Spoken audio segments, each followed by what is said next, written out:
Hey there, YouTube. Heavyweight boxer TJ.Braddock here. And today we are going to react to Sam O Nella Academy, specifically obscure units of measurements. Now, I've watched a little bit of Sam O Noah, but I haven't really watched this video. So why not react to it with you guys? The original video link will be in the description below. And with all that said, let's box.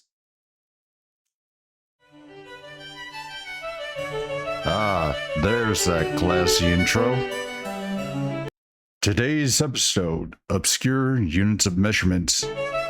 Hey kids, I've been told by a lot of people that there's nothing more exciting than the metric system. They may have a point, but I can still prove them wrong. Today, we're going to talk about some specific lesser-known units of measurement. First is the Schmidt pain index. The Schmidt pain index? Ooh, ow.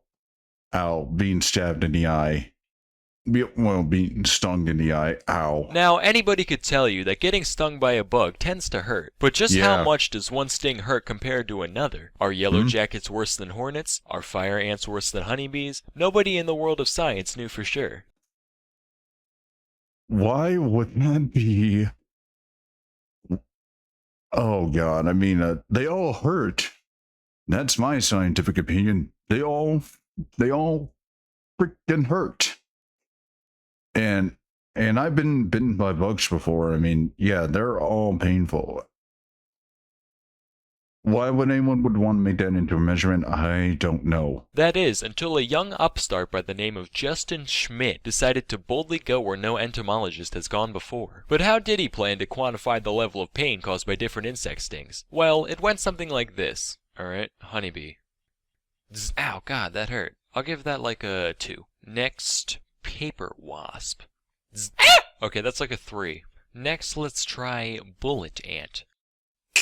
Jesus Christ, Mary Mother of Satan's left nipple, it's like my hand is made entirely out of urethras, and each and every one is having a red-hot catheter put in and ripped out 5 times every second. My very being is on fire. My only desire left is for death himself to bless me with sweet relief. I'll give that a 4.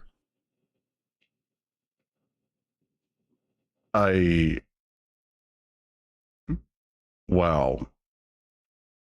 And let's just continue because I have no words. No. 4+. In all seriousness though, I'm pretty sure the index is meant to be logarithmic, like earthquake magnitudes. So just like a magnitude 7 earthquake is 10 times as powerful as a magnitude 6, a bullet ant sting causes 100 times as much pain as a honeybee. In total, Schmidt cataloged 78 different species of the order Hymenoptera, which includes ants, bees, and wasps. You can tell a man is really dedicated to his job when, after getting stung by 77 insects, he says to himself, you know what? That wasn't enough. I need one more creature to inject its venom into me, and only then will this list be complete. Well, you can't blame the guy for being ambitious.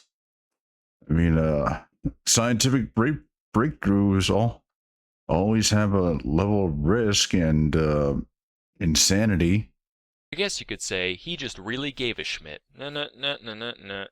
Next is the Waffle House Index. So for those of you that didn't know, the Waffle House is one of the most resilient establishments in the world. Whereas most restaurants would simply close down in the event of, say, a hurricane, Waffle House just goes from their normal mode to disaster response mode, following extensive protocol that allows that location to keep serving customers in spite of low food supply or even a power outage. In response to this business practice, FEMA came up with what is known as the Waffle House Index, which is a system to easily assess how badly an area is damaged by a natural catastrophe. If the Waffle House is fully open, they're in the green, which means things are basically fine. If the Waffle House is using their low supply menu, you're in the yellow, which means that the area is almost certainly mid-disaster. Finally, if you're in the red, that means the Waffle House is either closed or gone. Now that's a sign of some real nuclear zombie holocaust type shit going down, so if you're not already dead, you should probably vacate the area. Most engineers could...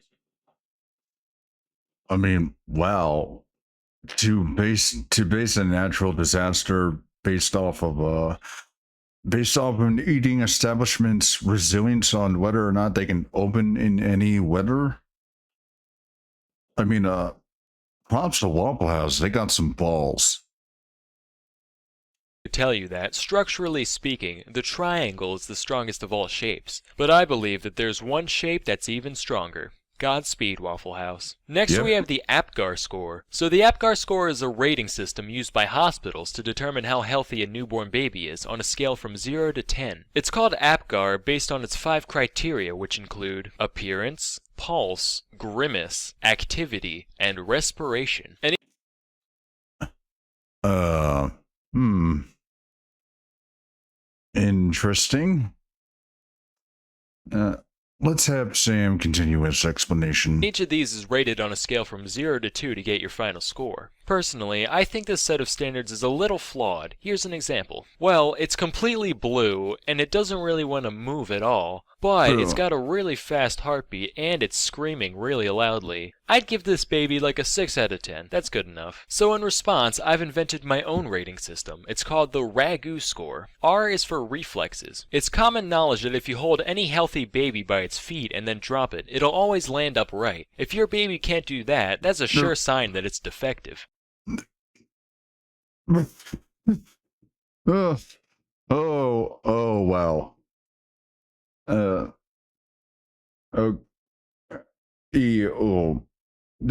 don't do that. Oh God.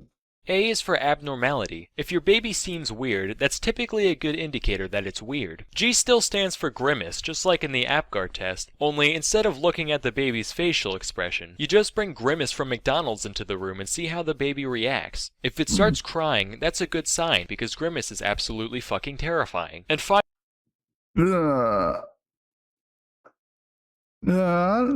don't know. I don't know if grimace is that terrifying.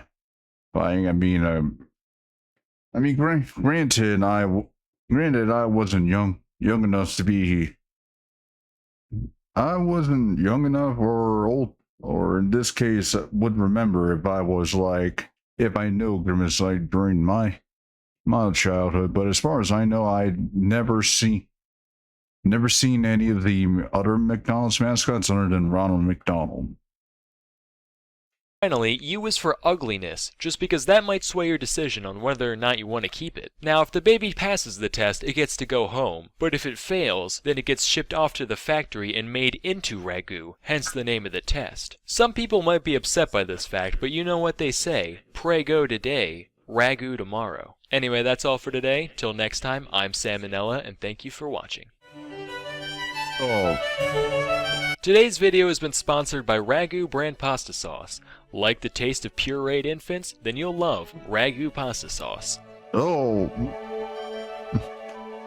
Okay, that's crazy. That is very crazy.